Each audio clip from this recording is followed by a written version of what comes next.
Ubusanzwe umugore cyangwa umubyeyi tumuzi nk'umunyembabazi akaba n'umunyempuhwe.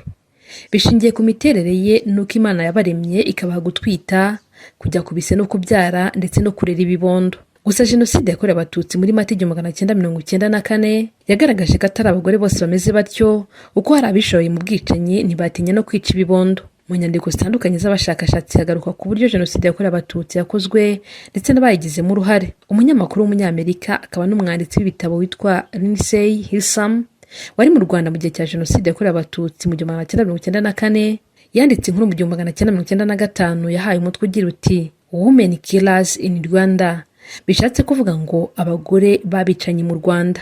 Umunyamakuru w'ikinyamakuru cy'Abongereza BBC witwa Natalie we tariki ya 15 Kamena 2020 yasohoye inkuru muri iki kinyamakuru ikubiyemo ikiganiro yagiranye n'abagore bagize uruhare muri Jenoside yakorewe Abatutsi bafungiye mu magereza atandukanye, aho yagiye aganira nabo. Muri iyo nkuru yagaragaje ko abagore bagera ku 96 aribo bahamijwe n'inkiko ibyaha bijyanye n'uruhare bagize mu gihe cya Jenoside yakorewe Abatutsi mu Rwanda mu 1994. Mu kwifashisha ibi byose ndetse n'ibinyamakuru bitandukanye, tujya kukubwira bamwe mu bagore bagize uruhare muri Jenoside yakorewe Abatutsi. Ku mwanya wa mbere turasanga Nyiramasuhuko Paulina. Izina Paulina Nyiramasuhuko rizwi cyane mu mateka y'u Rwanda kubera uburyo yigaragaje cyane mu gukora Jenoside yakorewe Abatutsi ndetse no kubura ubwicanyi mu yahoze ari Perefegitura ya Butare. Uyu mugore wavuzwe kutagira impuhwe yavutse mu 1946 avukira mu cyahoze ari Komine Ndora muri Perefegitura ya Butare.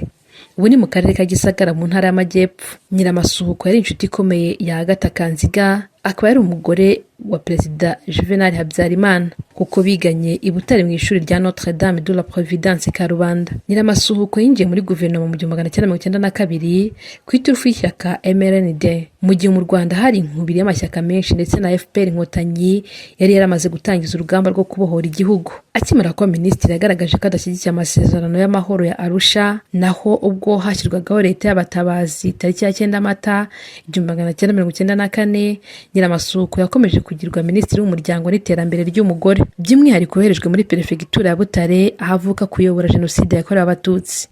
Yafatiwe muri Kenya muri Nyakanga 1997 ashyikirizwa urukiko mpuzamahanga rwashyiriweho u Rwanda ICTR. Tariki ya 20 Kamena 2011 yahamwe n'ibyaha bya Jenoside, anishwe igifungo cya burundu hamwe n'umuhungu we Arsene Shalom ntaho bari. Mu Kuboza 2015 urugereko rw'ubujurire rwagabanyije igihano cya burundu cyari cyarakatiwe aba bombi. Nyiramasuhuko ahabwa imyaka 47 n'umuhungu we ahabwa imyaka 47. Muri Nyakanga 2018 Nyiramasuhuko yajyanywe muri Senegal kuba ari hasoreza igihano cy'igifungo yari asigaje. Nyiramasuhuko niwe mugore wa mbere ku isi ahamijwe n'urukiko icyaha cyo gufata ku ngufu n'ubutabera mpuzamahanga. Akaba afite umwihariko wo kuba umugore rukumbi waburanishijwe n'urukiko mpuzamahanga mpanabyaha rwashyiriweho u Rwanda Arusha muri Tanzania, kuko abandi rwaburanishije bose bari abagabo. Ku mwanya wa kabiri turasanga Bemeriki Valeri. Bemeriki yamenyekanye cyane ubwo Jenoside yakorerwaga Abatutsi yakorwaga mu 1994. Icyo gihe ngo ari umunyamakuru wa Radio RTLM, Radio Television Libre de Mille Collines, aho yaranzwe n'amagambo mabi mu ijwi riri hejuru atuka inkotanyi kandi ashishikariza abantu kwica Abatutsi. Yavukiye mu yahoze ari Komine Giciye ni muri Perefegitura ya Gisenyi mu 1955. Yakoze akazi gatandukanye karimo kwandika mu kinyamakuru umurwanashyaka cya MRND cyakundaga kwandika inkuru zitaka ibikorwa by'interahamwe. Yabaye mu munyamakuru wa RTL mu 1993 kugeza muri Nyakanga 1994 ubwo ingabo za FPR Inkotanyi zabohoraga igihugu zigahagarika ibikorwa byayo. Igihugu kikimara kubohorwa yahungiye mu gihugu cya Repubulika ya Demokarasi ya Kongo cyitwaga Zaire. Mu 1999 aza gufatirwa muri icyo gihugu agarurwa mu Rwanda. Mu 2009 yakatiwe igifungo cya burundu n'urukiko rwa Gacaca rw'umurenge wa Gikondo mu mujyi wa Kigali. Kuri bafungiye muri gereza Nyarugenge Mageragere kandi akunze gutanga ubuhamya agaragaza uburyo Jenoside yakorewe Abatutsi yateguwe ikanashyirwa mu bikorwa n'uruhare yayigizemo. Ku mwanya wa gatatu ho hari Ntamabyariro Agnes. Ntamabyariro Agnes yavukiye muri Perefegitura ya Gitarama mu 1937, akaba yarabaye minisitiri w'ubutabera mu 1994 muri leta y'abatabazi.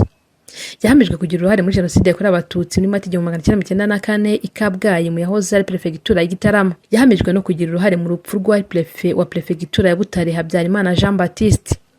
Mu 1997 uyu mugore yafatiwe mu gihugu cya Zambia aho yari yarahungiye yoherezwa mu Rwanda atangira kuburanishwa ku byaha ashinjwaga. Mu 2009 yahamijwe kugira uruhare muri Jenoside yakorewe Abatutsi ahanishwa igifungo cya burundu. Nyuma yaho yaje kujurira ariko mu 2015 urukiko rw'ikirenga rutesha agaciro ubujurire bwe rugumishaho igihano yahawe cyo gufunga ubuzima bwe bwose. Tugiye ku mwanya wa 4 turahasanga Mukankusi Virginie. Mukankusi yari umugenzuzi w'amashuri mu mujyi wa Kigali, niwe mugore wa mbere wahamishijwe icyaha cya Jenoside ndetse anakatirwa igihano cy'urupfu. Ari mu bantu 22 barashwe mu kwezi kwa 4 mu 1998 nyuma yo guhamwa n'ibyaha bya Jenoside agakatirwa igihano cy'urupfu. Aba nibo bonyine bakatiwe igihano cy'urupfu kuko nyuma yaho u Rwanda rwakuyeho igihano cy'urupfu mu mategeko ahana ibyaha. Ku mwanya wa 5 ho hari ababikira. Mukarubibi Theopista ni umubikira wabarizwaga mu muryango w'abene bikira, akaba yarashinzwe igikoni mu bitaro bya kaminuza bya Butare CHUB mu bijyanye no kugaburira abarwayi biganjemo abakene badafite imiryango yabo ibagemurira. Yahamijwe ibyaha bitandukanye kubera gufatanya n'abaganga, abaforomo n'abandi bakozi ba CHUB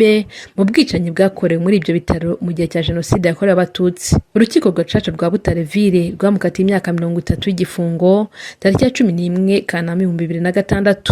Akaba afungiye muri gereza ya Nyamagabe. Abandi babikira bagize uruhare muri Jenoside yakorewe Abatutsi ni Serge Turide witwa Consolata Mukangango, akaba yaravutse mu 1958, naho Seri Marie Kizito we yitwa Mukabutera Julienne, akaba yaravutse mu 1964. Bombi bahamijwe ko bagize uruhare mu rupfu rw'Abatutsi barenga 2600 bari bahungiye muri monasteri ya Sovu iherereye mu karere ka Huye, akaba naho ababikira bari batuye. Ababikira bombi bashinjwa gusora mu nzu bari bahungiye muri iyo monasteri kugeza no ku miryango y'ababikira bayibagamo, ndetse Mukangango ashinjwa ko yandikiwe ari burugumesitiri wa komini Huye Rutegesha Jonathan amusaba kuza kwirukana impunzi zari zahungiye mu ibaruwa yanditse tariki ya 5 Gicurasi 1994. Mu gihe interahamwe zajyaga kwica Abatutsi kuri iyo monasteri, ngo Serge Turude niwe wagendaga yerekana ibyumba byari byihishemo Abatutsi, interahamwe zikagenda zibakuramo zikabica.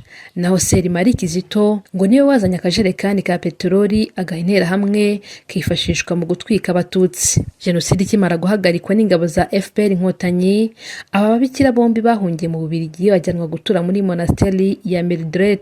Mu 2001 ababikira bombi baburanishijwe n'ubutabera bw'Ububiligi, maze bombi bamwe n'icyaha cya Jenoside yakorewe Abatutsi. Serge Turidi yakatiwe igifungo cyo gufunga imyaka 15, naho Seri Marie Kizito akatirwa gufunga imyaka 12. Uru rutonde tubagejejeho ni ruto ugereranije n'abagore bagize uruhare muri Jenoside yakorewe Abatutsi, ariko reka tubwire abantu gukomeza kwibuka twiyubaka.